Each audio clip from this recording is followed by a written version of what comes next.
Tensions between India and Pakistan have escalated sharply after midnight airstrikes by India on multiple locations in Pakistan. According to ISPR, Indian missiles struck Kotli, Bahawalpur, Muridke, Bagh, and Muzaffarabad. 3 civilians, including a child, were killed and at least 12 others injured. 2 mosques were among the reported targets. Pakistan's military says the strikes were launched from Indian airspace and that none of India's aircraft crossed the border.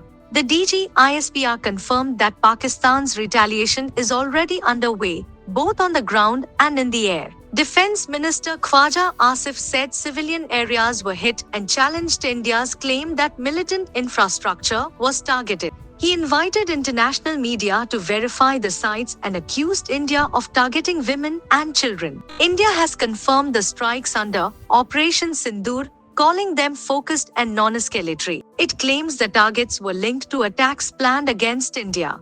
These developments follow 22nd April attack in Pahalgam, occupied Kashmir, which killed 26 people. India blamed cross-border links. Pakistan has denied involvement and demanded a neutral investigation.